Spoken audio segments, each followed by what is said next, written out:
ये बिहार के लिए कुछ नहीं है। आप बताइए ना, 19 लाख युवा को रोजगार देने की बात किया, कहाँ है 19 लाख युवा रोजगार में? 19,000 भी अगर रोजगार आपने दिया होगा, तकरीबन 2.25 साल हो गया, तो आप बताइए कि 19,000 रोजगार आपने किसको, किस जिला में, किनको कहाँ दिया? अब कल बता दीजिए, हम परसों राजनीति। ये हालत हो गया कि देश में कि आटा पे भी GST लागू कर दिया। तो ये आपकी नीति सही नहीं है। पहले आपने उनको लोन इतना बड़ा क्यों दिए?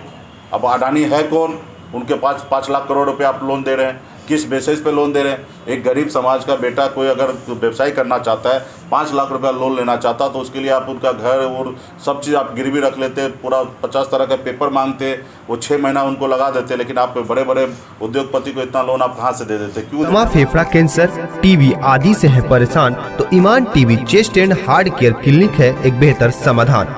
संपर्क करें डॉक्टर आजाद आलम से, centre point, Chakiya road, Siwan. पूरे बिहार का दौरा किया जा रहा है। इस क्रम में आज सिवान में त्रिविश्राम था, पार्टी के सभी पदाधिकारी से भेंट मुलाकात हुआ है। शीघ्र ही जिला लेवल पे बड़े कार्यक्रम करना है। हम लोग पहले से ही रोड पे संघर्ष करने वाले लोग हैं और फिर अभी संघर्ष करने के लिए रोड पे मैदान में उतरे हैं और इसी क्रम में पूरे प्रदेश में घूम रहे हैं। तो अपने लोगों के बीच में जा रहे हैं जो जिस तरीके से खास करके निषाद समाज, मछुआरा समाज अपने हक अधिकार के लिए लड़ाई लड़कर एक पॉलिटिकल पार्टी बनाया और सरकार का हिस्सा बना। हमारे सहयोग से बिहार में मुख्यमंत्री नीतीश कुमार जी मुख्यमंत्री बने और हमारे सहयोग से बिहार में सरकार बना और वही सरकार से हमें बाहर कर दिया, हमारे विधायक को खरीद लिया गया।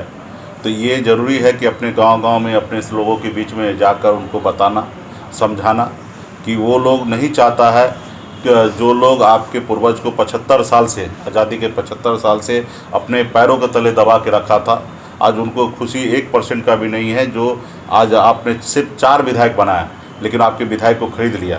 तो अपने हक अधिकार के लिए संघर्ष कीजिए। जिस तरीके से पूर्व में बहुत सारे नेता, हमारे आदरणीय श्री लालू प्रसाद यादव जी हो या हमारे स्वर्गीय रामविलास पासवान जी हो, तमाम ऐसे लोग संघर्ष करके और अपने गरीब समाज के हक अधिकार के लिए लड़ाई लड़कर उनको एक मुकाम दिया, उसी तरीके से हम लोग भी लड़ाई लड़ रहे हैं। आज भाजपा का बात मान लेता तो शायद आज मैं मंत्री रहता। आज मैंने सिर्फ अपने गरीब, पिछड़ा, दलित, निषाद के हक अधिकार की लड़ाई लड़ रहा है। उनका सोच था कि भाई पार्टी विलय कर लीजिए। भला एक गरीब समाज ने अपने बेहतर ज़िंदगी के लिए, उनकी हज़ारों समस्या को दूर करने के लिए पार्टी बनाया और उनको इस तरीके से परेशान कर रहे थे। तो खैर उनका जो काम है वो करे। हमारे पास जो ताकत है, हमारे पास जो वोट बैंक है, उसको अपने लोगों के बीच में जाके जागरूक करके अपने पक्ष में कर लेना और समय आने पे उनको सही से जवाब दिया जाएगा। ऐसे तो अभी हाल फिलहाल में आपने देखा, बोछा में हमने जवाब दिया, पूरे एनडीए ने पूरी शक्ति लगा दिया, ताकत लगा दिया, लेकिन 45,000 वोट प्राप्त हुआ। लेकिन मैंने अकेले लड़ा, वहाँ पे 30,000 वोट प्राप्त किया। जो सीट हम 2020 में 12,000 वोट से जीत हासिल हमने किया था, वही सीट को उसको 37,000 वोट से चुनाव हारना पड़ा। तो हमारे पास ताकत है। बिहार में 14-15% वोट है जो निषाद समुदाय, अति पिछड़ा समाज जो मजबूती से वीआईपी पार्टी की ओर देख रही है और आने वाले समय में ये आपको देखने के लिए मिलेगा कि मजबूती से ये पार्टी के साथ है और हमारे विचारधारा से हैं, हम उनके विचारधारा से हैं और बड़ी लंबी लड़ाई लड़ा जाएगा। और अभी तो संघर्ष करने के लिए मैदान में उतरे हैं। आप शुरू से बीजेपी के समर्थन से रहे हैं, सरकार में भी आप रहे हैं, केंद्र में भी रहे आप, लेकिन आपने भी विलय की बात जो कहा, तो विलय की कंडीशन पे आपने पार्टी छोड़ दिया है क्या?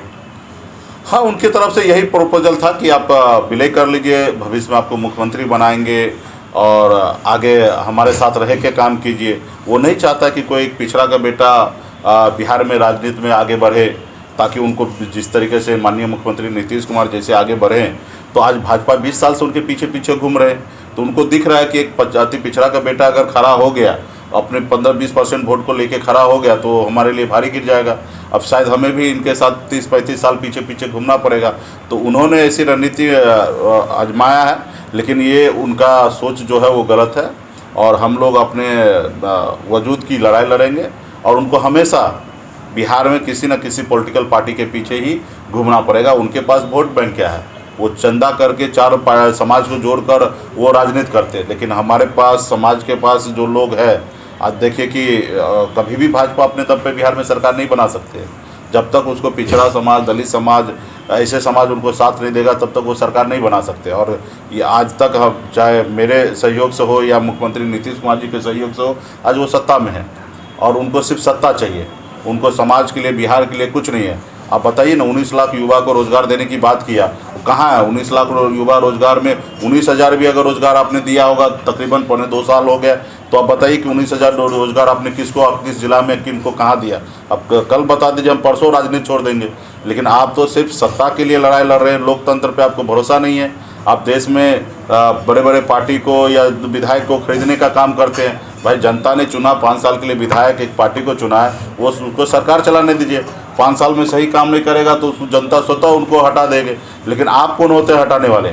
और आप पैसे के दम पर आप हटा रहे हैं, आप बड़े बड़े एजेंसी के दम पे हटा रहे हैं। आप देखिए, महाराष्ट्र में हो या बिहार में हो या पूरे भारत में देखिएगा, जब से भाजपा 8 साल में कम से कम 12 को सरकार को उन्होंने गिराया, 12 पार्टी को उन्होंने कहीं ना कहीं ख़त्म करने का कोशिश किया। तो वो कहीं ना कहीं ये चीज़ें पैसे के दम पर ये सारे चीज़ कर रहा है। अब बड़े बड़े उद्योगपति को आप 27 लाख करोड़ रुपये आपने उनको माफ़ कर दिया।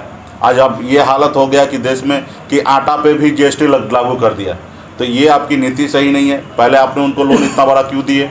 अब अडानी है कौन? उनके पास 5 लाख करोड़ रुपए आप लोन दे रहे हैं, किस बेसिस पे लोन दे रहे हैं? एक गरीब समाज का बेटा कोई अगर व्यवसाय करना चाहता है, 5 लाख रुपया लोन लेना चाहता, तो उसके लिए आप उनका घर और सब चीज़ आप गिरवी रख लेते, पूरा 50 तरह के पेपर मांगते, वो 6 महीना उनको लगा देते। लेकिन आप बड़े बड़े उद्योगपति को इतना लोन आप कहाँ से दे देते, क्यों दे देते? और जब वो नहीं चुका पाता है तो आप वो पैसा राइट ऑफ कर देते, माफ़ कर देते हैं, और घूम फिर के वो पैसा जनता के ऊपर पड़ता है, जो GST के रूप में आप आटा पे या कपड़ा पे या छाछ पे, तमाम ऐसे चीज़ों पे जिस पे कभी कल्पना भी नहीं किया जा सकता था कि इस पे सरकार टैक्स लेगा, लेकिन आज आप उस पर टैक्स लेके जनता के बीच में से आप पैसा कलेक्ट कर रहे हैं।